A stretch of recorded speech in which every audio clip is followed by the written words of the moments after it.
வணக்கம் மக்களே. இன்னைக்கு நான் உங்களுக்காக ஒரு பயங்கரமான மிஸ்ட்ரி த்ரில்லர் படத்தை தான் கொண்டு வந்திருக்கேன். படத்தோடைய பேர் ஹிடிம்பா. இந்த படத்தோடைய ஒன்லைன் என்னன்னா, ஊருக்குள்ள சிவப்பு ட்ரெஸ் போட்ட பெண்களா கடத்தப்படுறாங்க. கிட்டத்தட்ட 16க்கும் மேற்பட்ட பெண்கள் கடத்தப்பட்டிருக்காங்க. இந்த கடத்தல்லாம் யார் பண்றா, எதுக்காக பண்றா, இதுக்கு பின்னாடி இருக்கக்கூடிய அந்த மிகப்பெரிய மர்மம் என்ன, இது எல்லாத்தையும் கிளைமேக்ஸ்ல நம்ம நினைச்சு கூட பார்க்க முடியாத அளவுக்கு ஒரு பங்கமான ட்விஸ்டோட சொன்ன படம் தான் இந்த ஹிடிம்பா. சரி வாங்க இதை டீடைலிங்கா பாத்துருவோம். படத்தோட ஓபனிங் சீன்லயே காட்டு பகுதியில ஒரு அப்பாவும் பையனும் பசிய பத்தி பேசிட்டு போயிட்டு இருக்காங்க. குறிப்பா அந்த குட்டி பையன் தன்னுடைய அப்பா கிட்ட, அப்பா நம்ம வீட்டுல வளர்க்கக்கூடிய செடி கொடியோட பசிக்காக நம்ம தண்ணி ஊத்துறோம், இந்த காட்டுக்குள்ள இவ்வளவு பெருசா வளர்ந்துருக்கு, இந்த மரத்துக்கெல்லாம் யாருப்பா பசி ஆத்துவான்னு கேட்க, அதுக்குதான்ப்பா கடவுள் மழைன்னு ஒண்ணு உருவாக்கி இருக்காரு. சரிப்பா, இந்த காட்டுக்குள்ள இருக்க குட்டி குட்டி விலங்குகளான முயல், குரங்கு, அதுங்களுக்கெல்லாம் பசி எடுத்துச்சுன்னா அதுங்களுக்கெல்லாம் சாப்பாடு யாருப்பா போடுவான்னு கேட்க, அதுங்களுக்கும் இந்த காடு தான்ப்பா பசி ஆத்தும், இங்க இருக்கக்கூடிய பழம் செடி கொடி எல்லாம் சாப்பிட்டு அதுங்க பசி ஆத்திக்கும். அதே மாதிரி மத்த பெரிய மிருகங்கள்லாம் இந்த குட்டி குட்டி விலங்குகளை வேட்டையாடி தன்னுடைய பசி ஆத்திக்கும். இப்படி இந்த உலகமே பசின்ற ஒண்ணுத்த மையமா வச்சுதான் இயங்கிட்டு இருக்கு. இந்த உலகத்துல எல்லா உயிரினங்களும் ஒன்னா படைக்கப்பட்டதும் அந்த காரணத்துக்காக தான் அப்படின்ற மாதிரிலாம் அந்த பையனுடைய அப்பா சொல்லிக்கிட்டு வர, அதை கேட்டுட்டு வர அந்த சின்ன பையன், எல்லாம் சரிப்பா, இந்த பசியை ஏன் கடவுள் உருவாக்குனாரு அப்படின்ற மாதிரி அந்த குட்டி பையன் கேள்வி கேட்டதும் அந்த இடத்துல அவங்க அப்பா, கண்ணா பசின்றதுதான் கடவுளே, ஒரு உயிரினத்தோட பசியை தீர்க்க இன்னொரு உயிரினம் சாகணும், அதுதான் இயற்கையின் நீதி அப்படின்ற மாதிரிலாம் அந்த சின்ன பையனுடைய அப்பா அந்த பையனுக்கு பசியை பத்தின விஷயங்கள்லாம் சொல்லிட்டு பேசிட்டே அவர் கையில பாத்தீங்கன்னா வித்தியாசமான மான் கொம்பு கொண்ட மாஸ்க், அந்த மாஸ்க தன்னுடைய பையனுடைய முகத்துல மாற்றாரு. எங்க இந்த படத்தோட டைட்டில் போட்டு படத்தை ஆரம்பிக்கிறாங்க. ஓபன் பண்ணா சிட்டி முழுக்க ஒரே போராட்டம். டிவி நியூஸ் எல்லா பக்கமும் பாத்தீங்கன்னா கிட்டத்தட்ட 16க்கும் மேற்பட்ட இளம் பெண்கள் மர்மமான முறையில காணாம போய்கிட்டே இருக்காங்க. போலீஸ் நடவடிக்கை எடுக்காம என்ன தூங்கிக்கிட்டு இருக்கா அப்படின்ற மாதிரி எல்லா பக்கமும் போராட்டம் வெடிச்சுக்கிட்டு இருக்கு. இதனால அப்போ ஆட்சியில இருக்க சிஎம்க்கு பயங்கர பிரஷர். சிஎம் சைடுல இருந்து போலீஸ் டிபார்ட்மெண்ட்ல இருக்க ஐஜில இருந்து டிஎஸ்பி வரைக்கும் போன் எகிருது. இந்த கிட்னாப்பிங் எல்லாம் யார் பண்ணிக்கிட்டு இருக்கா, எதுக்கு பண்ணிட்டு இருக்கா, கூடிய சீக்கிரம் அவனை பிடிச்சே ஆகணும், இல்லனா போக போக மக்களுடைய கோவத்தை நம்மளால கட்டுப்படுத்த முடியாது அப்படின்ற மாதிரி எல்லா பக்கமும் பிரஷர் எகிரிட்டு இருக்கு. இப்படி ஒரு சுச்சுவேஷன்ல ஒரு நாள் ராத்திரி ஹைவேல வேகமா போயிட்டு இருக்க ஒரு ரெட் கலர் கார் திடீர்னு பிரேக் டவுன் ஆகி கார் ஓரமா நின்னதும் அந்த காருக்குள்ள இருந்து சிவப்பு ட்ரெஸ்ஸோட ஒரு பொண்ணு வெளியில வந்து இங்க இருந்து எப்படி போறதுன்னு பாத்துக்கிட்டு இருக்கா. அப்போ பக்கத்துல இருக்க பொதார்க்குள்ள இருந்து ஒரு மர்மமான கண்கள், அது அந்த சிவப்பு ட்ரெஸ் போட்ட அந்த பொண்ணையே பாத்துக்கிட்டு இருக்கு. சட்டுன்னு அந்த மர்ம கண்கள் கொண்ட அந்த மிஸ்ட்ரி மேன் சிவப்பு ட்ரெஸ் போட்டுட்டு இருக்க அந்த பொண்ணை போயிட்டு சரமாரியா தாக்கி கிட்னாப் பண்றான். அப்படியே கட்பனா அடுத்த நாள் சிஎம் பிரஸ் மீட்ல கூடிய சீக்கிரம் அந்த கிட்னாப்பர் யாருன்னு நாங்க கண்டுபிடிச்சிருவோம், அது வரைக்கும் நீங்க கொஞ்சம் பொறுமை காக்கணும் அப்படின்ட்டு சொல்லிட்டு இருக்கும் போதே நேத்து ராத்திரி இன்னொரு பொண்ணு மர்மமான முறையில கடத்தப்பட்டிருக்கா அப்படின்ற மாதிரி ஒரு செய்தி வருது. உடனே சிஎம்ஓ இந்த பிரஸ் மீட்டை கேன்சல் பண்ணிட்டு அங்க வந்து எந்திரிச்சு போயிடுறாரு. பட் இப்போ மொத்த டிபார்ட்மெண்டே அலண்டு போயிருக்கு. கூடிய சீக்கிரம் அந்த கிட்னாப்பர் யாருன்னு கண்டுபிடிச்சாகணும்னு சொல்லிட்டு ஒரு புது டீமை ஃபார்ம் பண்றாங்க. அந்த டீம்ல ஒரு முக்கியமான பொசிஷன்ல லேடி ஆபீசரா இந்த படத்தோட ஹீரோயினான ஆத்யா ஃபிளைட்ல வந்துட்டு இருக்காங்க. அப்படி அவங்க வந்துட்டு இருக்கும்போதே அவங்களுக்குள்ள ஒரு கனவு. அவங்க கனவுல சின்ன வயசுல அவங்க பர்த்டே அப்போ அவங்க அப்பா, அவரும் ஒரு போலீஸ், பொண்ணோடைய பர்த்டே அன்னைக்கு கேக் கூட கட் பண்றதுக்கு முன்னாடி ஒரு எமர்ஜென்சி கேஸ் விஷயமா நான் போயிட்டு வரேன்னு சொல்லிட்டு போனவர் தான். அதோட அவர் திரும்ப வரவே இல்லை. அந்த கெட்ட கனவு நம்ம ஹீரோனுக்கு இப்ப வந்ததும் டப்புன்னு அவங்க தூக்கத்துல இருந்து கண் முழிச்சுக்கிறாங்க. சின்ன வயசுல இருந்தே அவங்க அப்பாவுடைய இறப்பு ஹீரோனை பயங்கரமா பாதிச்சிருக்கு. இப்போ இந்த தேடுதல் வேட்டையில எப்படி ஹீரோன் வந்து ஜாயின் பண்றாங்களோ அதே மாதிரி வீட்டுல எக்ஸசைஸ் பண்ணிட்டு இருக்க இன்னொரு நபருடைய என்ட்ரி. இவர் தாங்க இந்த படத்தோட ஹீரோ. இவருடைய பேர் ஆதவ். இப்போ இவங்க ரெண்டு பேரையும் கமிஷனர் அவங்க ஆபீஸ் கூப்பிட்டு, நீங்க என்ன பண்ணுவீங்களே தெரியாது, கூடிய சீக்கிரம் பெண்களை கடத்திக்கிட்டு இருக்க அந்த கிட்னாப்பர் அவனை நாம உயிரோட கண்டிப்பா பிடிச்சே ஆகணும், கடத்தப்பட்ட பெண்களுக்கெல்லாம் என்னாச்சுன்னு கண்டிப்பா தெரிஞ்சாகணும் அப்படின்ற அந்த பொறுப்பை இவங்க ரெண்டு பேர் கையிலையும் ஒப்படைக்க இந்த இடத்துல ஹீரோ ஹீரோனை பாத்துக்கிறாங்க. ஆக்சுவலா நம்ம ஹீரோக்கு ஹீரோனை முன்கூட்டியே தெரியும். சொல்ல போனா ரெண்டு பேருக்குள்ளயும் ஒரு நல்ல பழக்கம் இருக்கும். ஆனா இப்போ சரியா பேசிக்கிறது இல்ல. ரெண்டு பேரும் இப்போ இந்த கேஸை எடுத்து மும்மரமா இன்வெஸ்டிகேஷன் ஆரம்பிக்கிறாங்க. தொடர்ந்து நம்ம ஹீரோயின் ஒரு பக்கம் அவங்க ஒரு டீமோட ஹைவேல இருக்க சிசிடிவி கேமராவுடைய ஃபுட்டேஜஸ் அது எல்லாத்தையும் செக் பண்றது, காணாம போன பெண்கள் அவங்கள பத்தி விசாரிக்கிறது, இந்த மாதிரி அவங்களுடைய இன்வெஸ்டிகேஷன் ப்ராசஸ் ஒரு பக்கம் போயிட்டு இருக்க, இன்னொரு பக்கம் நம்ம ஹீரோயின் கூட அந்த கேஸுக்கு ஹெல்ப் பண்ணிட்டு இருக்காரு. நான் என்ன அவர் கொஞ்சம் சீரியஸா இல்லாம இருக்காரு, இதனால நம்ம ஹீரோயின் கடுப்பாயி கொஞ்சமாச்சும் கொஞ்சம் ப்ரொஃபஷனலா நடந்துக்கோ அப்படின்ற மாதிரி கோவமா திட்டிட்டு போறாங்க. அப்படியே ஒரு பிளாஷ்பேக், நம்ம ஹீரோயினும் ஒன்னாதான் போலீஸ்க்கான ட்ரைனிங் ஒன்னா எடுத்திருப்பாங்க. அப்போதுல இருந்து இவங்களுக்குள்ள ஒரு நல்ல ஃப்ரெண்ட்ஷிப், அந்த ஃப்ரெண்ட்ஷிப் காதலா மாறி ஒரு கட்டத்துக்கு மேல ஏதோ ஒரு பிரச்சனையில இவங்க ரெண்டு பேரும் பிரிஞ்சிருக்காங்க. அது என்னன்றத நம்ம போக போக பார்ப்போம். இப்போ இந்த கேஸோடைய இன்வெஸ்டிகேஷன்ல லாஸ்டா காணாம போன பொண்ணுடைய போன், அந்த போனை ட்ரேஸ் அவுட் பண்ணி லாஸ்டாவுடைய போன் எங்க ஆஃப் ஆயிருக்குன்னு பார்க்கும்போது சிட்டில இருக்க முக்கியமான ஹாஸ்பிட்டலான கார்த்திக் ஹாஸ்பிட்டல், அந்த ஹாஸ்பிட்டல்ல பத்தின முழு விவரத்தையும் நம்ம ஹீரோ தெரிஞ்சுக்கணுன்றதுக்காக ஹாஸ்பிட்டலுக்குள்ள சீக்கிரட்டா ஒருத்தரை அனுப்பி இந்த ஹாஸ்பிட்டலோடைய சர்வர் ஹேக் பண்ணி உள்ள இல்லீகலா என்ன நடந்துகிட்டு இருக்குன்ற மாதிரி ஹீரோனை கூப்பிட்டு உட்கார வச்சு லேப்டாப்ல செக் பண்ணிட்டு இருக்காரு. அப்படி செக் பண்ணும்போது தான் இவங்களுக்கு ஒரு பயங்கரமான திடுக்குன்னு தகவலா தெரிய வருது. அது என்னன்னா அந்த ஹாஸ்பிட்டலுக்குள்ள சீக்கிரட்டா பிளாக் மார்க்கெட்ல ஆர்கன்ஸ் பிசினஸ் நடந்துகிட்டு இருக்கு. இந்த ஹாஸ்பிட்டல் பிசினஸ்ல சில மினிஸ்டர்ஸும் உடந்தையா இருக்காங்க. அது போக இந்த ஹாஸ்பிட்டலுக்கு ஆர்கன் பிசினஸ்க்காக பேஷண்ட்ஸை கொண்டு வர்றது யாருன்னு பாத்தீங்கன்னா இது எல்லாத்துக்கும் பின்னாடி இருக்கிறது போயான்ற ஒருத்தன். அந்த போயான்றவனை காட்டும் போதே பாத்தீங்கன்னா பேக்ரவுண்ட் ஃபுல்லா ஒரு மாதிரி ரெட்டிஷா இருக்கு. அவனை பத்தி டீடைலிங்கா இங்க எக்ஸ்பிளைன் பண்றாங்க. ஆக்சுவலா அந்த போயான்றவன் சின்ன வயசுலயே கேரளால இருந்து இங்க வந்து செட்டில் ஆயிட்டு இருக்கான். என்னோட அப்பா அம்மா யாருன்னு இது வரைக்கும் தெரியாது. அவனை பத்தின பயங்கரமான விஷயங்கள்லாம் சொசைட்டில பார்வை இருக்கு. ரொம்ப கொடூரமானவன். அவன் பிடியில மாட்டினவங்களோட ரத்தத்தை குடிக்கிறவன். இப்படி ஒரு மோசமான பின்னணி கொண்டவன் தான் இந்த போயான்றவன். உடல் உறுப்புகளை விற்கிறதுக்காக இவன் மூலியமா தான் பெண்களை இந்த ஹாஸ்பிட்டல் கடத்திக்கிட்டு இருக்குன்ற விஷயம் நம்ம ஹீரோனும் கண்டுபிடிச்சு டிபார்ட்மெண்ட் கிட்ட சொன்னதும் இந்த போயான்றவனை அரெஸ்ட் பண்றது அவ்வளவு சாதாரண விஷயம் கிடையாது. ஏன்னா அவன் இருக்க ஏரியாக்குள்ள இது வரைக்கும் ஒரு போலீஸும் உயிரோட வெளியே வந்தது இல்ல. அந்த அளவுக்கு ரொம்ப ரொம்ப பயங்கரமான ஒரு ஏரியா. அப்படி இருந்தும் சில வருஷங்களுக்கு முன்னாடி ஒரு போலீஸ் ஆபீசர் போயாவை அரெஸ்ட் பண்ணி கூட்டு வரேன்னு சொல்லிட்டு சோலோவா தைரியமா அந்த ஏரியாக்குள்ள இறங்கி இருக்காரு. அப்படி இறங்குனா உடனே இந்த ஏரியாவை சேர்ந்த சின்ன சின்ன பொடி பசங்க எல்லாம் கையில கத்தியோட வந்து அந்த போலீஸ் ஆபீசரை சரமாரியா வெட்டி கொண்டு இருக்காங்க. இப்படி இருக்கிற அந்த ஏரியாக்குள்ள யார் போயிட்டு போயாவை அரெஸ்ட் பண்ணி கூட்டு வருது அப்படின்ற மாதிரி கேள்வி எழும்போது அந்த இடத்துல நம்ம ஹீரோ நான் போய் கூட்டு வரேன்னு சொல்லிட்டு சோலோவா களத்துல இறங்குறாரு. அப்படி அந்த ஊருக்குள்ள போகும்போது இந்த ஊரை சேர்ந்த ஒரு சின்ன பையனை ஃப்ரெண்டு பிடிச்சுக்கிட்டு அவன் மூலியமா அந்த ஏரியாக்குள்ள போறாரு. அப்படி உள்ளுக்குள்ள போனதும் அங்க சின்ன பசங்க எல்லாம் கிரிக்கெட் விளையாடிட்டு இருக்காங்க. அந்த பசங்க கிட்ட போயாவோட வீடு எங்கன்னு கேட்டதும் அந்த பசங்க எல்லாம் பக்கத்துல இருக்க போயாவோட வீட்டை கை காட்டுறாங்க. அது போக ஹீரோ கிட்டயும் ஒரு மாதிரி நக்கலா பேசிக்கிட்டு அவன் யார் இவன் ஏரியாக்குள்ள புதுசா இருக்கான், பார்க்க ஏதோ குல்பியஸ் விக்கிற மாதிரி இருக்கான், சரி ஓகே நம்ம விளையாடுறதுக்கு பால் எங்கடா பால் இல்லையே அப்படின்னு மாதிரி இந்த பசங்க சலசலப்பா பேசிட்டு இருக்கும் போது அந்த ஸ்பாட்ல நம்ம ஹீரோ பசங்களா என்கிட்ட பால் இருக்கு ஆனா என்னையும் ஆட்டத்துல சேர்த்துக்கணும்னு சொல்லிட்டு அந்த பசங்க கூட கிரிக்கெட் விளையாடுற விதமா நம்ம ஹீரோ கொடுத்த பால ஒரு குட்டி பையன் பவுல் பண்ணதும் அந்த பாலை கரெக்டா நம்ம ஹீரோ எய்ம் பண்ணி அடிச்சு இவரு தேடி வந்த போயாவோட வீட்டுக்குள்ள அந்த பாலை அடிக்கிறாரு. அப்படி அந்த பால் உள்ளுக்குள்ள போனதும் உள்ளுக்குள்ள பல பெண்கள் கடத்தப்பட்ட நிலையில கட்டி போட்டு வச்சிருக்காங்க. இது எல்லாத்தையும் அந்த பால்குள்ள இருக்க குட்டி கேமரா வழியா வெளியே இருந்து மொத்த டிபார்ட்மெண்ட்டும் பார்த்துட்டு இருக்கு. உடனே ஹீரோ கூட கனெக்ட்ல இருக்க நம்ம ஹீரோயின் எஸ் நம்ம கெஸ் பண்ணது கரெக்ட் தான், உள்ளதான் பெண்கள்லாம் இருக்காங்க, உடனே போய் காப்பாத்து அப்படின்னு சொன்னதும் அதுக்குள்ள உள்ள இருக்க போயாவோடைய ஆள் இந்த கேமரா இருக்க பாலை எடுத்துக்கிட்டு வெளியில வந்து அந்த சின்ன பையன் பால்காக போயிருக்கான். பின்னாடியே நம்ம ஹீரோவும் போயிருக்கான். ஹீரோவை பார்த்ததும் அந்த போயாவோடைய ஆளுக்கு டவுட் வந்துடுது. எஸ் அந்த இடத்துல ஒரு பயங்கரமான ஃபைட். இப்படி ஒரு போலீஸ்காரன் மஃப்டில போயாவை பிடிக்கிறதுக்காக ஏரியாக்குள்ள இறங்கியிருக்கான்ற விஷயம் அந்த ஊர்ல இருக்க தடியன்ஸ் எல்லாருக்கும் தெரிஞ்சதும் ஹீரோ சுத்து போடுறானுங்க. ஹீரோ ஒருத்தரை விடாம பொழந்து எடுக்கிறான். ஒரு கட்டத்துல போயாவே நேரடியா வந்து ஹீரோ தாக்க வரான். ரெண்டு பேருக்குள்ளயும் ஒரு பயங்கரமான ஃபைட். அந்த ஃபைட்டோட முடிவுல நம்ம ஹீரோ போயாவோட தலையில ஒரே அடி, அவள்தான் போயா மயங்கிடுறான். அதுக்கப்புறம் ஒரு பெரிய போலீஸ் போர்ஸ் வந்து போயாவை அரெஸ்ட் பண்ணி அங்க வந்து தூக்கிட்டு போறாங்க. கட் பண்ணா போயா ஒரு பக்கம் ஹாஸ்பிட்டல்ல ட்ரீட்மெண்ட் எடுத்துட்டு இருக்கான். இன்னொரு பக்கம் சிஎம்மும் பிரஸ் பீப்புள்ஸ் கிட்ட ரொம்ப பெருமையா அந்த கிட்னாப்பரை நாங்க பிடிச்சிட்டோம், அவன் கண் முழிச்சதும் கூடிய சீக்கிரமே அவனால கடத்தப்பட்ட பெண்கள் அவங்களுடைய நிலைமை என்னாச்சுன்றத சீக்கிரமா நாங்க வெளியிடுறோம் அப்படின்ற மாதிரிலாம் பேட்டி கொடுத்துட்டு இருக்காரு. ஒரு வழியா நம்ம ஹீரோனும் அந்த கிட்னாப்பிங் கேஸ சீக்கிரமாவே முடிச்சிட்டாங்க. அன்னைக்கு இரவே நம்ம ஹீரோனை டிராப் பண்றதுக்காக வீட்டுக்கு போனா வீட்டுல நம்ம ஹீரோயின் கூட எடுத்த போட்டோஸ் அந்த பழைய மெமரிஸ் அதெல்லாம் இன்னும் வச்சிருக்காரு. இன்னமும் இவர் அந்த பழைய மெமரிஸோட தான் வாழ்ந்துட்டு இருக்காருன்ற விஷயம் ஹீரோனுக்கு தெரிஞ்சதும் அந்த இடத்துல இவங்களுக்குள்ள இருக்கக்கூடிய அந்த பழைய லவ் திரும்ப ஸ்டார்ட் ஆகுது.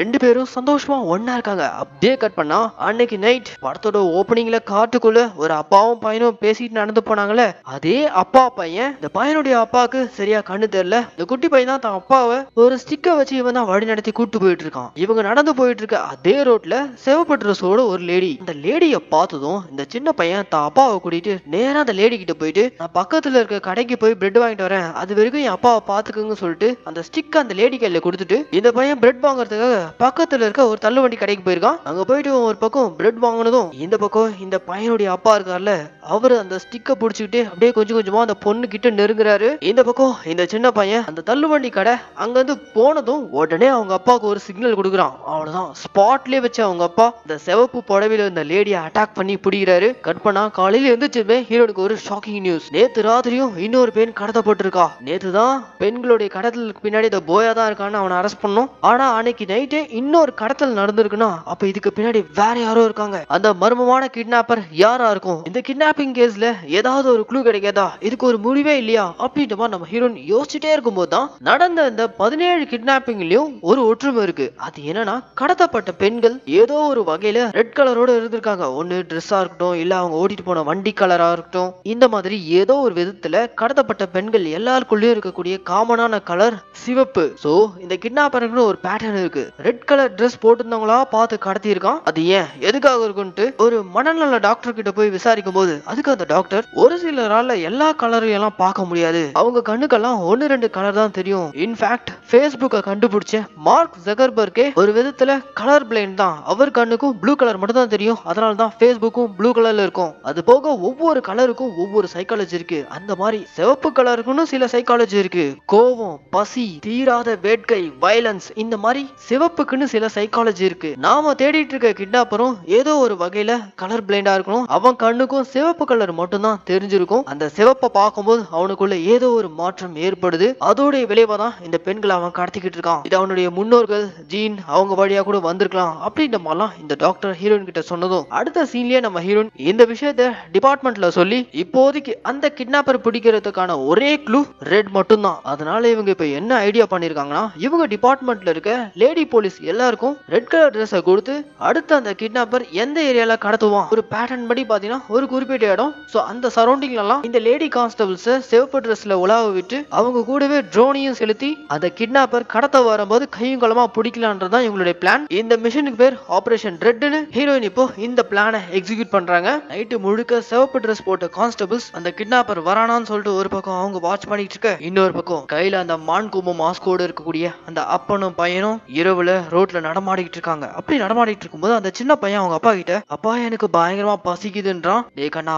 பசி அப்பப்போ வரும், ஆனா நமக்கான வேட்டை எப்பவாவது தான் கிடைக்கும். ஆனா அது கிடைக்கிறப்போ அதோடைய ருசியே வேற, கொஞ்சம் பொறுமையா இரு அப்படின்ற மாதிரிலாம் சொல்லி கூப்பிட்டு போயிட்டு இருக்காரு.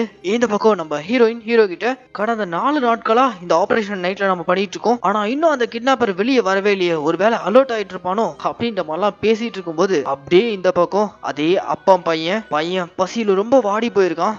அப்பா கிட்ட, அப்பா எனக்கு கொலை பசியா இருக்கு அப்படின்ற மாதிரி அவங்க அப்பா கிட்ட சொல்ல, இப்ப போலாண்டா மகனே வேட்டைக்கு அப்படின்ற மாதிரி அந்த மாஸ்க் எடுத்துட்டு இந்த 2 பேரும் அங்க நடந்து போக பேரலா ரோந்து பண்ணிட்டு இருந்த ஒரு லேடி போலீஸ் ரிட்டர்ன் அவங்க வீட்டை நோக்கி இறங்கி நடந்து போகும்போது கூட இருக்க போலீஸ் ஆபீசர், மேடம் நீங்க போட்டுட்டு இருக்க ஜர்க்கின் கிழிஞ்சிருக்கு அப்படின்னதும், ஒன்னும் பிரச்சனை இல்லை சார் நான் திருப்பி போட்டுக்கிறேன்ட்டு அந்த ஜர்க்கினை திருப்பி போட்டுக்கிறாங்க. அப்படி இவங்க அந்த ஜர்க்கினை திருப்பி போட்டா உள்ள இருக்கிறது ரெட் கலர். சோ இவங்க தற்செயலா ரெட் கலரோட இவங்க நடந்து போக கற்பனா அடுத்த நாளே அந்த லேடி போலீஸ் மிஸ்ஸிங் என்ற செய்தி வருது. அவ்வளவுதான், டிபார்ட்மெண்ட்குள்ளே கூட இருந்தவங்களே உன்னால காப்பாற்ற முடியல, நீங்க எல்லாம் எதுக்கியா டிபார்ட்மெண்ட்ல இருக்கீங்க, யூனிஃபார்ம் கட்டிட்டு போங்க அப்படின்ற மாதிரி கண்ணா பின்னான்னு ஹீரோக்கும் ஹீரோயினுக்கும் பயங்கரமான திட்டு விழுது. வீட்டுக்கு வந்த நம்ம ஹீரோயின் இதை பத்தியே யோசிச்சுக்கிட்டு இருக்காங்க. அப்போதான் இவங்க வீட்டுல இருக்கக்கூடிய அதே டைப் ஆஃப் ஜர்க்கினை பாக்குறாங்க. உள்பக்கம் ரெட் கலர் இருக்கிறத பார்த்ததும் ஓகே, லாஸ்ட் நைட் அந்த லேடி போலீஸ் இந்த ஓவர் கோட்டை திருப்பி போட்டு போயிருக்காங்க, இந்த ரெட் கலர்னாலதான் அந்த கிட்னாப்பரால அவங்களும் கடத்தப்பட்டிருக்காங்கன்ட்டு அடுத்த சீன்லயே நம்ம ஹீரோயின் அவங்க நடந்து போன அதே ஸ்ட்ரீட்ல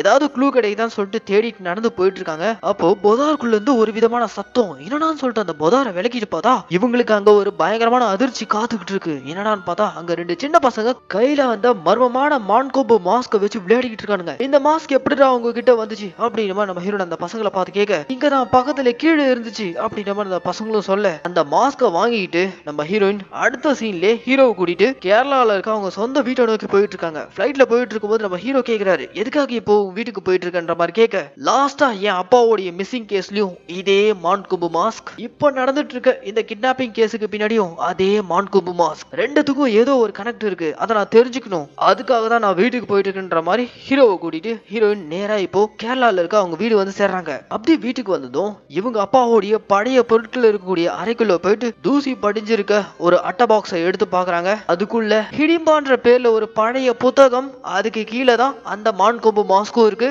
அதை எடுத்து நம்ம ஹீரோயின் ஹீரோ கிட்ட காமிச்சுட்டு இருக்கும்போது வெளியே இருந்து இதை இவங்க அம்மா பாத்துறாங்க. அந்த மாஸ்க ஏமா வெளியில எடுத்த, கடைசியா உன் அப்பா அந்த மாஸ்கோட போனவர் தான், அதோட வீடு திரும்பவே இல்லை, அதை நீ திரும்ப இப்ப வெளியே எடுத்திருக்க, இதனால என்னென்னலாம் விளைவு வரப்போதோ அப்படின்ற மாதிரி அவங்க ஷாக்காக, ஏன் ஏன் என்னாச்சு, இதுக்கு பின்னாடி என்ன காரணம் அப்படின்ற மாதிரி அந்த இடத்துல ஹீரோ கேட்கும் போதுதான் ஒரு சின்ன பிளாஷ்பேக். பல வருஷங்களுக்கு முன்னாடி இவங்க அப்பா ஒரு கேஸ் விஷயத்தினால ரொம்பவே டிஸ்டர்ப் ஆயிருந்திருக்காரு. அடுத்த நாள் சின்ன பொண்ணா இருந்த நம்ம ஹீரோயினுக்கு பர்த்டே, கேக் கட்டிங் வரைக்கும் வீட்லயே இருங்கப்பா அப்படின்ற மாதிரி இவ அடம் பிடிச்சிருப்பா. ஆனா எப்பவுமே அவங்க பொண்ணு கிட்ட கோவப்படாத அவங்க அப்பா அன்னைக்கு அடம் பிடிச்சிட்டு இருந்த ஆதியாவை கடுமையா திட்டிட்டு பைக்ல அந்த மாஸ்கோட போனவர் தான். அத்தோட அவர் வீடே திரும்பல. அப்பா வராம நான் கேக்கும் வெட்ட மாட்டேன்ற மாதிரி ஆதியா ஒரே பிடிவாதமா இருக்க, அன்னைக்கு ஈவினிங் போல இவங்க அப்பா வேலை பார்த்த அந்த ஸ்டேஷன்ல இருக்க போலீஸ்காரங்க எல்லாம் அவர் ஓட்டிட்டு போன அந்த பைக்கும் மாஸ்கும் மட்டும்தான் காட்டுல இருந்துச்சு. அவரை ஆளை காணும்ன்ற மாதிரி பைக்கு கொண்டு வந்து விட்டு போயிருப்பாங்க. அன்னைக்கு தொலைஞ்சவர் தான். அவருக்கு என்ன ஆச்சுன்னே தெரியல. இந்த மர்மமான அந்த மான் கொம்பு மாஸ், அதனாலதான் அவங்க அப்பாவே காணாம போயிட்டாருன்ற மாதிரி அவங்க அம்மா நினைச்சிட்டு இருப்பாங்க. ஆனா நம்ம ஹீரோனுக்கு தெரியும் அவங்க அப்பா லாஸ்டா எடுத்த அந்த கேஸ் அதுதான் அவங்க அப்பாவுடைய மறைவுக்கு காரணமே. ஆனா அந்த கேஸ பத்தி இவங்களுக்கு முழு டீடைல் தெரியாது. அதனால நம்ம ஹீரோயின் ஹீரோவை கூட்டிட்டு ஸ்டேஷன்ல அவங்க அப்பா கூட வேலை பார்த்த ஒரு போலீஸ் கிட்ட லாஸ்டா அப்பா என்ன கேஸ் டீல் பண்ணாரு, எதனால அவரு மாயமா போனாரு, தயவு செய்து சொல்லுங்க அப்படின்ற மாதிரி அந்த போலீஸ் கிட்ட கேட்கும் போதுதான் இத்தனை வருஷம் கழிச்சு நான் இந்த உண்மையை உங்ககிட்ட சொல்றேன்னு சொல்லிட்டு அப்படியே பிளாஷ்பேக் 1999 இதே லோக்கல் ஸ்டேஷன்ல தான் இவங்க அப்பா இன்ஸ்பெக்டரா இருந்திருக்காரு. அந்த சமயத்துல ஒரு குடும்பமே அவங்க வீட்டுல இருந்த ஒரு பொண்ணு காணும்னு சொல்லிட்டு கம்ப்ளைண்ட் ரைஸ் பண்ணிட்டு வந்திருப்பாங்க. அந்த பொண்ணுடைய மிஸ்ஸிங் கேஸுக்கு காரணம் அவனுடைய ஹஸ்பண்டா கூட இருக்கலாம்னு சொல்லிட்டு அவனையும் அடிச்சு உரிச்சு கேட்டிருப்பாங்க. சார் அவன் மிஸ் ஆன அன்னைக்கு நான் கோயம்புத்தூர் போயிருந்தேன், என் மனைவியோட மிஸ்ஸிங் கேஸுக்கும் எனக்கும் எந்த சம்பந்தம் இல்ல அப்படின்ற மாதிரி அவன் சொல்லியிருப்பான். அதை தொடர்ந்து நம்ம ஹீரோனோட அப்பா இந்த மிஸ்ஸிங் கேஸை இன்வெஸ்டிகேட் பண்ற விதமா தொடர்ந்து அந்த ஊர்ல போய் விசாரிச்சுட்டு இருந்திருப்பாரு. அப்போதான் அவருக்கு இன்னொரு விஷயம் தெரிய வருது, இதே மாதிரி பக்கத்து ஊர்லயும் ஒரு லேடி மிஸ்ஸிங்ட்டு. அப்போதான் ஹீரோயினோட அப்பாக்கு இன்னமும் சந்தேகம் அதிகமாயிருக்கு. சுத்தி இருக்கிற மத்த ஊர் கிராமங்கள் அங்க இருக்கக்கூடிய ஸ்டேஷன் எல்லாருக்கும் கால் பண்ணா எல்லாரும் சொல்லி வச்ச மாதிரியே நிறைய லேடிஸ் மிஸ் ஆயிருக்காங்க. கடந்த சில மாதங்களே கிட்டத்தட்ட 36 பெண்கள் மேல மர்மமான முறையில மிஸ் ஆகியிருக்காங்க. இன்னி வரைக்கும் அவங்களால கண்டுபிடிக்க முடியல. எல்லா ஸ்டேஷன்லயும் இந்த மாதிரி லேடி மிஸ்ஸிங் ஆன கேஸ் ரிஜிஸ்டர் ஆயிருக்கு. இந்த இஷ்யூவை நம்ம ஹீரோயின் அப்பா மேலிடத்துக்கு கொண்டு போயிட்டு பெருசாக்குறாரு. ஊருக்குள்ள ஏதோ தப்பா நடக்குது, இந்த மாதிரி நிறைய பெண்கள் காணாம போயிருக்காங்க, நம்ம ஒரு டீமோட இந்த ஊரையே ஃபுல்லா சர்ச் பண்ணோம், ஏன்னா பக்கத்துல வர அடர்ந்த காட்டு பகுதி அப்படின்ற மாதிரிலாம் மேலிடத்துல இருந்து பெர்மிஷன் வாங்கிட்டு வந்து தொடர்ந்து இந்த டீம் ஒரு பக்கம் தேடுதல் வேட்டையில இருந்தாலும் இதுக்கு நடுவுல இங்க தாங்க ஒரு பெரிய ட்விஸ்டே ரிவீல் ஆகுது. ஆரம்பத்துல இருந்தே ஒரு அப்பா பையன் காம்போல ரெட் கலர் ட்ரெஸ் போட்டு இருந்த லேடிஸா பார்த்து வேட்டையாடிட்டு இருந்தாங்களே, அது எல்லாமே அப்போ நடந்தது கிடையாதுங்க. ஆக்சுவலா 1999 அப்ப நடந்த சம்பவங்கள் தான். இதுதான் நமக்கு நான் லீனியர் பேட்டர்ன்ல கரண்ட்ல நடக்கிற மாதிரி காமிச்சு ஏமாத்திருப்பாங்க. ஆனா உண்மையிலே இந்த அப்பனும் பையனும் சேர்ந்துக்கிட்டு 1999ல கேரளால காட்டு பகுதி ஒட்டி இருக்கக்கூடிய ஊருக்குள்ள இருக்கக்கூடிய பெண்களா பார்த்து காட்டுக்குள்ள சிறுத்தை எப்படி ஒரு மான வேட்டையாடுமோ அந்த மாதிரி இவங்க ரெண்டு பேரும் சேர்ந்து சிவப்பு கலர் ட்ரெஸ் போட்டுட்டு இருக்க பெண்களா பார்த்து வேட்டையாடி கொன்னு சாப்பிட்டுக்கிட்டு அதே காட்டுக்குள்ள வாழ்ந்துட்டு இருக்காங்க. இந்த 36 பெண்கள் காணாம போனது காரணமும் இவங்க ரெண்டு பேர் தான். இவங்க பிரதான உணவே மனித கறிதான் போல. சோ அதனாலதான் அசந்த நேரமா பார்த்து அவங்கள வேட்டையாடி இவங்க சாப்பிட்டுக்கிட்டு இருக்காங்க. இப்படி இந்த அப்பா அப்பாயினுடைய வேட்டை ஒரு பக்கம் போயிட்டு இருக்க, இந்த கேஸை இன்வெஸ்டிகேட் பண்ணிட்டு இருக்க நம்ம ஹீரோயின் அப்பா இருக்கார்ல, அவரும் அவர் கூட இருக்க இந்த கதையெல்லாம் சொல்லிட்டு இருக்க அந்த போலீஸ் ஆபீசர் ரெண்டு பேரும் மோட்டார் பைக்ல அப்படியே இந்த காட்டுக்குள்ள ரோந்து பணியில இருக்கும்போது நடுவு காட்டுக்குள்ள ஒரு வீடு இருக்கிறத பாக்குறாங்க. நான் போயிட்டு கொஞ்சம் தண்ணி குடிச்சிட்டு வரேன்னு சொல்லிட்டு நம்ம ஹீரோயின் அப்பா இருக்கார்ல, அவர் அந்த வீட்டை நோக்கி போயிருக்காரு. அப்ப அந்த வீட்டுக்கு வெளியில ஒரு நபர் உட்காந்துட்டு இருக்கான். அந்த நபர் வேற யாரும் இல்ல, அந்த சின்ன பையனுடைய அப்பா. அவர் தனியா அந்த வீட்டுக்கு வெளியில உட்காந்துட்டு இருக்காரு. பெண்கள்லாம் காணாம போறதுக்கு காரணம் இந்த ஆள் தான்ற விவரமே ஹீரோயின் அப்பாக்கு அப்போ தெரியாது. எதர்ச்சியா அப்போ அவர் வீட்டுக்கிட்ட போனதும் பெருசா எனக்கு கொஞ்சம் தண்ணி வேணும் அப்படின்ற மாதிரி அந்த நபர் கிட்ட கேட்க, அதுக்கு அந்த நபர் ஐயா எனக்கு கண்ணு தெரியாது, நீங்களே உள்ள போயிட்டு தண்ணி எடுத்துக்கங்க அப்படின்ற மாதிரி சொன்னதும் ஹீரோயின் அப்பாவும் அந்த வீட்டுக்குள்ள போய் பாக்குறாரு. அந்த வீடே பாத்தீங்கன்னா கிட்டத்தட்ட பாழடைஞ்ச நிலையில இருக்கு. அப்படியே அந்த வீட்டெல்லாம் ஒரு பக்கம் சுத்தி பார்த்துட்டு வெளியில வந்து இந்த பெருசு கிட்ட, என்ன பெருசு நடு காட்டுல தனியா உட்காந்துட்டு இருக்க, இங்க இருக்கிறதுக்கு உனக்கு பயமா இல்லையா? என்ன சார் பயம்? இல்லப்பா, காட்டுக்குள்ள புலி சிறுத்தை எல்லாம் நடமாட்டம் அதிகமா இருக்குமே, அதுங்களுடைய வாழ்க்கைய வாழ்ந்துட்டு இருக்கு, நான் இங்க தனியா அதுங்களை டிஸ்டர்ப் பண்ணாம நான் பாட்டி என் வாழ்க்கைய வாழ்ந்துட்டு இருக்கேன் சார் அப்படின்ற மாதிரி இந்த ஆள் கண்ணு தெரியாத மாதிரி ஆக்டிங்க போட்டு ஹீரோயின் அப்பா கிட்ட சொல்லிட்டு இருக்க. சரி ஓகே பெருசு, இந்த காட்டுக்குள்ள ஏதாவது வித்தியாசமான நடமாட்டம் யாராவது சந்தேகப்படுற மாதிரி பாத்தியா அப்படின்ற மாதிரி கேட்க, இல்ல சார் எனக்கே கண்ணு தெரியாது, நான் எப்படி பாப்பேன், அதுவும் சரிதான், சரி ஓகேன்னு சொல்லிட்டு ஹீரோயின் அப்பாவும் அங்க இருந்து போலான்னு பாக்குறாரு. அப்ப அசந்த நேரமா பார்த்து இந்த பெருசு தன்னுடைய கோடாரியால இவரையும் போட்டலாம்னு சொல்லிட்டு பிளான் பண்றான். ஆனா அதுக்குள்ள ஹீரோயின் அப்பா டப்புன்னு திரும்பி, பெருசு உன்னை கேட்க மறந்துட்டேன், உன் பேர் என்ன அப்படின்னதும் சட்டுன்னு ஒரு கோடாரி இறக்கிட்டு, என்னுடைய பேர் ரெட்டி சார் அப்படின்ற மாதிரி அப்படியே பாவமா மூஞ்சி வச்சுக்கிட்டு சொல்ல, சரி ஓகே பெருசு கிளம்புறேன்னு சொல்லிட்டு இவரும் ஸ்டேஷனுக்கு வந்துடுறாரு. அப்படி ஸ்டேஷனுக்கு வந்ததும் ஸ்டேஷன்ல அந்த காட்டை ஒட்டி இருக்கக்கூடிய ஒரு விவசாயி காட்டுக்குள்ள எனக்கு இந்த மாஸ்க் கிடைச்சிச்சுன்னு சொல்லிட்டு அந்த மான்கோபோ மாஸ்க் கொண்டு வந்து கொடுக்குறாரு. இது எப்படி உங்க கைக்கு கிடைச்சிச்சுன்ற மாதிரி அந்த விவசாயி கிட்ட கேட்க, அதுக்கு அந்த நபர், சார் காட்டுக்குள்ள ஒருத்தன் இந்த மாஸ்க மாட்டிக்கிட்டு ஒரு மாதிரி பயங்கரமா இருந்தான், என்னை பார்த்ததும் அப்படியே தெரிச்சு ஓடிட்டான், ஓடின வேகத்துல அவன் முகத்துல இந்த மாஸ்க் கழண்டு கீழே விழுந்துருச்சு, அதான் சார் எடுத்துட்டு வந்து ஸ்டேஷன்ல கொடுத்தேன் அப்படின்ற மாதிரிலாம் அந்த விவசாயி சொல்ல, சரி ஓகே நீ பார்த்த அந்த நபர் எப்படி இருந்தாருன்ற மாதிரி கேட்க, சார் ஆள் பார்க்க ஒரு மாதிரி வித்தியாசமா இருந்தான், தலை ஃபுல்லா அப்படியே குருவி கூடு மாதிரி முடி வச்சிருந்தான் அப்படின்ற மாதிரிலாம் அந்த விவசாயி சொல்ல, டப்புனு இவருக்கு காட்டுக்குள்ள பார்த்த அந்த பிளைண்ட் மேன் அவர் தான் ஸ்ட்ரைக் ஆகுறாரு. ஏன்னா அந்த விவசாயி சொன்னா அங்க அடையாளங்கள் எல்லாமே பொருந்தது. அது போக அவர் எடுத்துட்டு வந்து கொடுத்த அந்த மான்கோபோ மாஸ்க் அதை இப்போ ஃபாரன்சிக் டிபார்ட்மெண்ட் கொடுத்து டெஸ்ட் பண்ண சொல்லியிருக்காங்க. அந்த டெஸ்டோட ரிசல்ட்டா பல ஷாக்கிங்கான விஷயம், அந்த மாஸ்க் முழுக்க ஏகப்பட்ட ரத்த கரைகள் டீப்பா செக் பண்ணதுல கிட்டத்தட்ட 48 வகையான டிஎன்ஏ சாம்பிள் இந்த மாஸ்க்ல இருந்து கிடைச்சிருக்குன்ற மாதிரி டாக்டர் சொல்றாரு. காணாம போன பெண்கள், இந்த மாஸ்க், காட்டுக்குள்ள பார்த்த அந்த குருவி கூடு தலைய, எல்லாத்துக்கும் ஏதோ ஒரு சம்பந்தம் இருக்குன்ற மாதிரி ஹீரோயின் அப்பாவுக்கு புரிஞ்சு போகுது. அந்த இடத்துல டாக்டர் இதே அந்த மான்கோபோ மாஸ்கோடைய போட்டோ கொண்ட புக், ரொம்பவே பழமையான புக், அதுல எல்லாமே சான்ஸ்கிரிட்ல எழுதியிருக்காங்க. இந்த புக்கை படிச்சீங்கன்னா அந்த மாஸ்கை பத்தியும் அதுக்கு பின்னாடி இருக்கக்கூடிய மர்மம் என்னன்னு தெரிஞ்சுக்கலான்ற மாதிரி அந்த புக்கை கொடுத்து அனுப்ப, இந்த ஹிடிம்பா புக்ல இருக்கக்கூடிய விஷயத்தை தெரிஞ்சுக்கிறதுக்காக ஹீரோயின் அப்பா அந்த புக்கை நல்லா படிக்கக்கூடிய ரைட்டர் அவருடைய வீட்டு அட்ரஸை கண்டுபிடிச்சு அவர்கிட்ட போயிட்டு இந்த புக்கையும் மாஸ்கையும் காட்டணும். அவரே ஒரு செகண்ட் ஷாக் ஆகுறாரு. கிட்டத்தட்ட 100 வருஷம் பழமையான இந்த மாஸ்க், இதுக்கு பின்னாடி ஒரு பெரிய வரலாறு சரித்திரமே இருக்குன்ட்டு இந்த உலகத்துல பயங்கரமான பல வகையான ட்ரைப்ஸ் இருக்காங்க, அவங்க எல்லாரும் பத்தியும் இந்த உலகம் தெரிஞ்சிருக்கும். ஆனா ஹிடிம்பான்ற ஒரு குறிப்பிட்ட ட்ரைப்ஸ் இனத்தை பத்தி இந்த உலகம் அறிஞ்சிருக்காது. அதுக்கு காரணம் நம்ம பிரிட்டிஷ் காலத்துக்கே போகணும்னு சொல்லிட்டு அப்படியே ஒரு பிளாஷ்பேக். இந்தியால பிரிட்டிஷ் ஆட்சியை எதிர்த்து பல பேர் போராட்டத்தில் இருந்தாங்க. அப்படி போராடிட்டு இருந்த அந்த போராளிகளை மொத்தமா நசுக்கணும், அவங்களுக்கு பயத்தை உண்டாக்கணும்ன்றதுக்காக பிரிட்டிஷ் அரசாங்கம் அந்தமான்ல செல்லுலார்ன்ற ஒரு பயங்கரமான ஜெயில கட்டினதாகவும், அந்த ஜெயில கைதிகள் அதிகமாக ஒரு கட்டத்துக்கு மேல ஜெயில அடைக்க முடியாத சில கைதிகளை இந்த பிரிட்டிஷ்காரங்களே கூட்டு போயிட்டு ஹிடிம்பான்ற தீவுல கொண்டு போய் இறக்கி விட்டுருவாங்க. ஏன்னா அந்த ஹிடிம்பான்ற தீவுல தான் ஹிடிம்பான்ற ட்ரைப்ஸ் இனமே மொத்தமா இருக்கு. அந்த பழங்குடியின மக்கள் எல்லாருமே நரமாமிசத்தை சாப்பிடுறவங்க.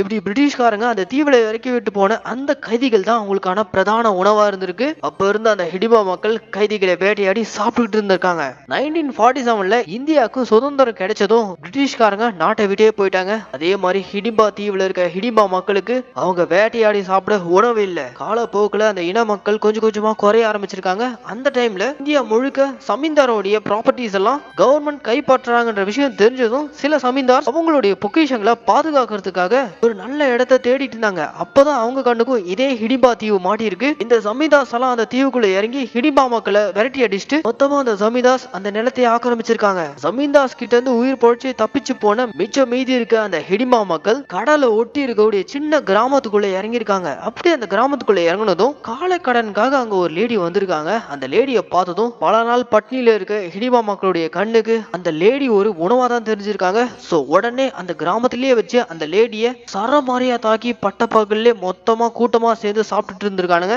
இதை அந்த கிராமத்தை சேர்ந்தவங்க பார்த்ததும் உடனே கிராம மக்கள் எல்லாருக்கும் அலர்ட் கொடுத்து நரமாமிசம் சாப்பிட்றவங்க ஊருக்குள்ள புகுந்துட்டாங்கன்ற விஷயம் சொன்னதும் மொத்த ஊரே சேர்ந்து மிச்சம் மீதி இருந்த அந்த இடிமா மக்கள் அவங்க எல்லாரையும் ஒரு மரத்துல ஒன்னா கட்டி மனுஷங்களை வேட்டையாடி சாப்பிடுற இவனுங்களை உயிரிட விடக்கூடாதுன்னு சொல்லிட்டு மொத்தமா கொளுத்தி விட்டுருக்காங்க. அன்னையோட அந்த ஹிடிம்பா இன மக்களுடைய சகாப்தமே முடிஞ்சு போச்சு. ஆனா இன்னைக்கு அந்த கூட்டத்துல யூஸ் பண்ண மாஸ்க் இப்போ உங்க கைக்கு வந்திருக்குன்னா அப்போ அந்த கூட்டத்துல இருந்து யாரோ ஒருத்தவங்க உயிர் பொழைச்சு தப்பிச்சிருக்காங்க.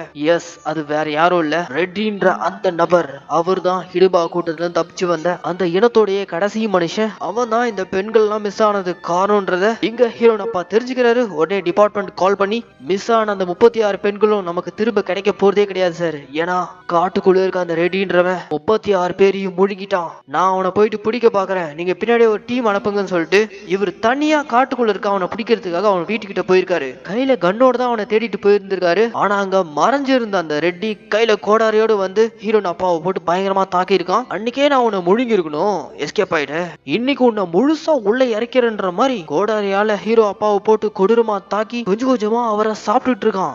சட்டுன்னு கையில கண்ணோட போன இவங்க அப்பா கீழே கடந்த அவருடைய அவருடைய கன் எடுத்து சட்டுன்னு அவரை ஷூட் பண்றாரு. ஸ்பாட்லயே அந்த ரெட்டியும் காலி. அதிக ரத்த போக்குனால ஹீரோயின் அப்பாவும் ஸ்பாட்லயே இறந்திருக்காரு. பின்னாடியே வந்து அவங்க டிபார்ட்மெண்ட் ஆட்கள் எல்லாம் இறந்து கிடக்குற அந்த 2 பேரையும் பார்த்துட்டு இந்த நர மாமிச விஷயம் வெளியில தெரிஞ்சுன்னா பெரிய பிரச்சனையாடும், இது அப்படியே இங்கேயே மறைச்சிடலான்ட்டு இந்த கதையை வெளியே வராமலே மறைச்சிருக்காங்க. அதனாலதான் ஹீரோயின் அப்பாவை அதே காட்டிலேயே புதைச்சிட்டு அவர் அந்த காட்டிலேயே மிஸ் ஆகிட்டாருன்ற மாதிரி அவருடைய பைக்ல இருந்த மாஸ்க் மட்டும் கொண்டு போய் வீட்டுல ஒப்படைச்சிட்டு அவரு மொத்தமா காணாமலே போயிட்டாருன்ற மாதிரி சொல்லிட்டு வந்திருப்பாங்க. ஆனா உண்மை என்னன்னா அவங்க அப்பா அன்னைக்கே இறந்துட்டாரு. இந்த உண்மை எல்லாம் ஹீரோயினுக்கு இப்பதான் தெரிய வருது. அதுக்கப்புறம் நம்ம ஹீரோயினும் அவங்க அப்பாவுடைய பழைய கேஸ் எடுத்து பாக்குறாங்க. இப்போ நடந்துட்டு இருக்க பெண்கள் கடத்தலுக்கும் அப்ப நடந்த அந்த 36 கொலைகளுக்கும் ரெண்டுத்துக்குள்ளே இருக்கக்கூடிய ஒரே ஒற்றுமை ரெட் கலர் ட்ரெஸ். ரெட்டின்றவன் தான் 1999ல இறந்துட்டானே, அப்புறம் எப்படி தொடர்ந்து பெண்கள் காணாம போயிட்டு இருக்காங்கன்னு பார்த்தா அதுக்கு காரணம் ரெட்டி கூடவே இருந்த அவருடைய பையன், அந்த சின்ன பையன். அவன் தான் இப்போ அதெல்லாம் பண்ணிட்டு இருக்கான். அந்த பையன் வேற யாரும் இல்ல,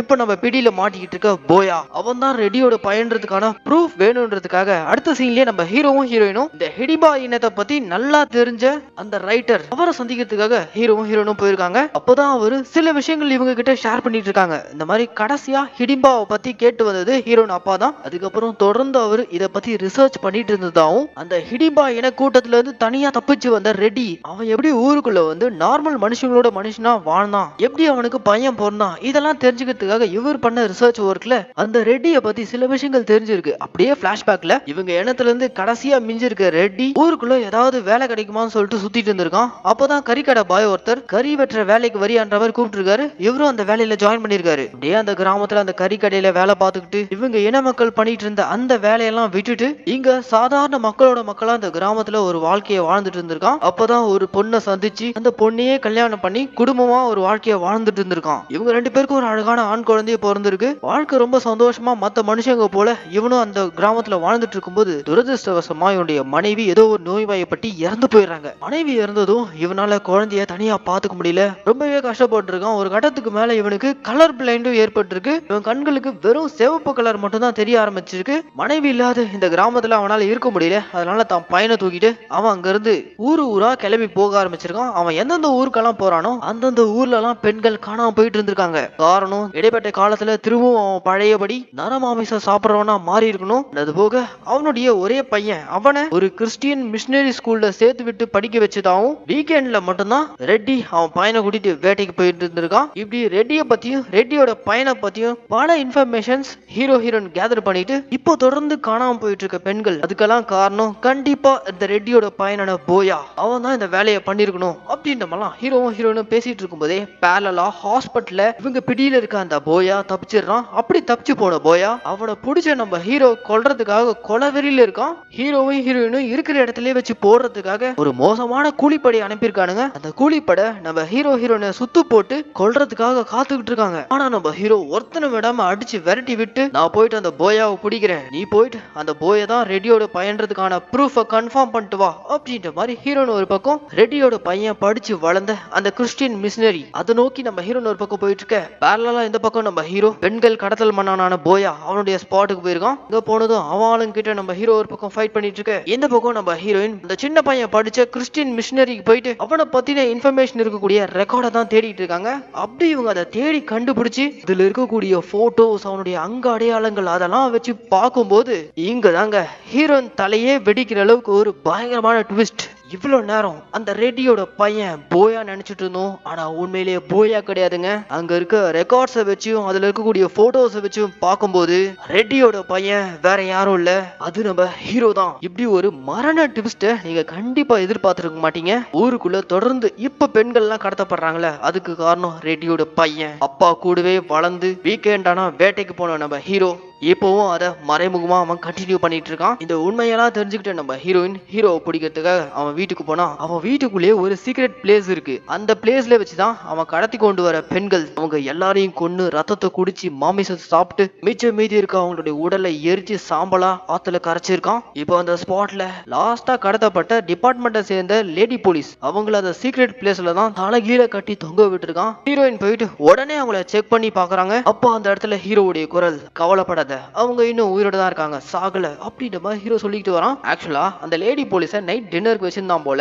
அவங்கள விட்டுட்டு இப்ப நைட் டின்னருக்கு போயாவை புடிச்சிட்டு வந்துட்டுக்கிறான். அடே மாமிச பச்சினி, ஏன் எதுக்கு உனக்கு இவ்வளவு கொலவெறி அப்படின்ற மாதிரிலாம் நம்ம ஹீரோ அந்த இடத்துல ஹீரோவை பார்த்து கேட்க, எல்லாம் பசிதாமா காரணம். ஒரு உயிர் உயிரோட இருக்கணும்னா இன்னொரு உயிர் செத்துதான் ஆகணும், அதுதான் இயற்கையின் நீதி. என்னுடைய முன்னோர்கள், என்னுடைய இனம், அவங்க எல்லாம் எதுக்காக அவங்க வாழ்ந்துட்டு இருந்த அந்த தீவை விட்டு விரட்டி அடிக்கப்படணும்? காரணம் அப்ப இருந்த பேராசை பிடிச்ச அந்த சமீந்தார், அவனுக்கு தானே வந்து தீவை விட்டு இவங்களை விரட்டி அடிச்சிருக்காங்க. அதுக்கப்புறம் தான் இவங்க அந்த தீவை விட்டு ஊருக்குள்ள வந்து மொத்த இனமே அழிஞ்சு கடைசியா இவங்க மட்டும் மிஞ்சி இருந்திருக்காங்க. சோ இப்படி நம்ம ஹீரோ அவங்க பண்ணதெல்லாம் நியாயப்படுத்தி பேச, இதை கேட்டுட்டு இருக்க நம்ம ஹீரோனால ஏத்துக்க முடியல. அதுக்காக கூட இருக்கவங்களே கூட கொண்டு சாப்பிட்டுருவியா அப்படின்ற மாதிரிலாம் கேட்க, அப்போதான் ஹீரோ இன்னொரு பிளாஷ்பேக் சொல்றான். இவன் சின்ன பையனா இருக்கும்போது அவங்க அம்மா இறந்ததுக்கு அப்புறம் இவன் அவங்க அப்பா எது கொடுத்தாலும் சாப்பிடாம இருந்திருக்கான், பால் குடிக்காம இருந்திருக்கான். ஒரு நாள் எதிர்ச்சியா இவங்க அப்பா வேலை பார்க்கும்போது கை அறுபட்டு வீட்டுக்கு வந்திருக்காரு. அன்னைக்கு நைட் இவர் அசந்து படுத்துட்டு இருக்கும்போது இவருடைய கையை யாரோ கடிக்கிற மாதிரி இருந்திருக்கு. எந்திரிச்சு பார்த்தா எதையுமே சாப்பிடாம இருந்த குட்டி பையனா இருந்த நம்ம ஹீரோ அவங்க அப்பா விரல்ல இருந்து வழிஞ்சிட்டு இருந்த அந்த ரத்தத்தை குடிச்சிட்டு இருந்திருக்கான். அதை பார்க்கும்போது தான் அவங்க அப்பாவுக்கு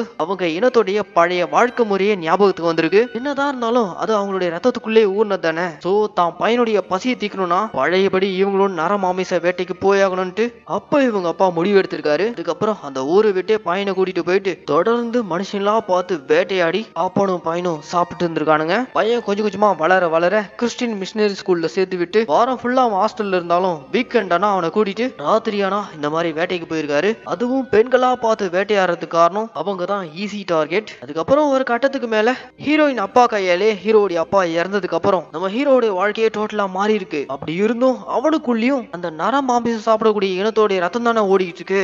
சோ ஒரு நாள் போலீஸ் ட்ரைனிங் அப்போ ஹீரோயின் கை விரல்ல லைட்டா அடிபட்டு ரத்தம் கசிஞ்சிருக்கும். அத சட்டுன்னு நம்ம ஹீரோ உறிஞ்சிருப்பான். இது ஏதோ எதர்ச்சியா நடந்ததுன்ற மாதிரி ஹீரோ நினைச்சிருப்பாங்க. ஆனா உண்மையிலேயே என்னன்னா ஹீரோக்குள்ள இருந்த அந்த நர மாமிச பசி அது அப்போ லைட்டா வெளியே எட்டி பார்த்திருக்கு. விட்டா உன்னையும் எங்க அடிச்சு சாப்பிட்றோன்னு பயத்துலதான் ட்ரைனிங்ல நான் உன்னை விட்டு விலகி போகணுன்ற எல்லா உண்மையும் இந்த இடத்துல நம்ம ஹீரோயின் கிட்ட ஓபன் அப் ஆகுறான். இப்படி எல்லாம் ஹீரோ சொல்லிக்கிட்டு இருக்குது கேட்டுட்டு இருக்க ஹீரோனால ஏத்துக்கவே முடியல. உன் பசிக்காக எல்லாரும் அடிச்சு சாப்பிட்டுருவியா, கூட இருக்கவங்களே அடிச்சு சாப்பிட்டுருவியா அப்படின்ற மாதிரிலாம் இவங்க பயங்கர கோவத்தோட பேச, இவ்வளவு நேரம் பொறுமையா இருந்த நம்ம ஹீரோக்குள்ள ஒரு விதமான அட்ரிலின் பம்ப் ஆகி டோட்டலா அவனுக்கும் எல்லா கலருமே அப்படியே ஒரு மாதிரி பிளாக் அண்ட் ஒயிட்டா மாறி இவன் கண்ணுக்கு இப்ப வெறும் ரெட் கலர் மட்டும் தான் தெரிய ஆரம்பிச்சிருக்கு. இவன் கண்ட்ரோலையும் மீறி ஹீரோனே தாக்க போயிடுறான். விட்டா அவளையும் புடிச்சு அடிச்சு சாப்பிடுவான் போல. ஆனா ஒரு கட்டத்துக்கு மேல இவன் தன்னுடைய காதலின்னு ரியலைஸ் ஆகி விட்டுறான். கடைசியா நம்ம ஹீரோயின் கையில கண்ணை கொடுத்து, இங்க பாரு நீயே என்ன கொண்டு இந்த கேஸை நீ தொடும் போதே எனக்கு நல்லா தெரியும், கடைசியா இந்த கடத்தலுக்கெல்லாம் பின்னாடி நான் தான் இருக்கன்ற உண்மை உனக்கு கண்டிப்பா தெரிய வந்துடும். ஆனா அது வரைக்குமாச்சு உன் கூட இருக்கணும்ன்றதுக்காக தான் உன் கூடவே இந்த இன்வெஸ்டிகேஷன்ல இருந்தேன். ஏன்னா எனக்கு என் அப்பாக்கு அப்புறம் உன் கூட இருக்கும்போது தான் நான் ரொம்ப சந்தோஷமா இருந்தேன் அப்படின்ற மாதிரிலாம் சொல்லிட்டு கடைசியா நம்ம ஹீரோயின் கையில கண்ணை கொடுத்துட்டு, நானாச்சு பசிக்கு தான் வேட்டையாடினேன், ஆனா இந்த போயாவை வச்சு உடல் உறுப்புகள் வியாபாரம் பண்ணிக்கிட்டு இருக்க அந்த கார்த்திக் ஹாஸ்பிட்டலோடைய ஃபவுண்டர், உங்க கூட பார்ட்னர்ஸா இருக்க மினிஸ்டர்ஸ், அவனுங்கெல்லாம் பணத்துக்காக எதை வேணா செய்யக்கூடிய என்னை விட மோசமான கொடிய மிருகங்கள். முதல்ல அவங்க கிட்ட இருந்து இந்த சொசைட்டியை காப்பாத்துங்க அப்படின்ற மாதிரிலாம் நம்ம ஹீரோயின் கையில சொல்லிட்டு, நீயே என்ன சுட்டுடுன்ற மாதிரி ஹீரோயின் கையில கன்னை கொடுத்துட்டு ட்ரிகரை பிரஸ் பண்ணிடுறாங்க. அப்படியே ஒரு கன் ஷாட் சத்தம் இங்க இந்த படத்தை முடிக்கிறாங்க. ஏன்னா மக்களே, இந்த படத்துக்கு நான் கொடுத்த வாய்ஸ் ஓவர் உங்களுக்கு கண்டிப்பா பிடிச்சிருக்கும் நான் நம்புறேன். இதே மாதிரி தொடர்ந்து நம்ம மினி தியேட்டர்ல ரிலீஸ் ஆகக்கூடிய படங்கள்லாம் நீங்க பார்க்கணும்னு ஆசைப்பட்டீங்கன்னா மறக்காம நம்ம தமிழ் மினி தியேட்டரை சப்ஸ்கிரைப் பண்ணிக்கோங்க. அண்ட் கூடவே பெல் ஐக்கானையும் பிரஸ் பண்ணிக்கோங்க. அப்பதான் தினமும் எங்க மினி தியேட்டர்ல ரிலீஸ் பண்ணக்கூடிய படங்கள்லாம் உங்க கைக்கு டைமிங்க்கு வந்து சேரும். அண்ட் இந்த வீடியோ உங்களுக்கு பிடிச்சிருந்துச்சுன்னா மறக்காம இந்த லைக், கமெண்ட், ஷேர் இதெல்லாம் பண்றேங்க. இதே மாதிரி ஒரு சூப்பரான படத்தோட நான் உங்களை நாளைக்கு சந்திக்கிறேன். Tata, bye bye.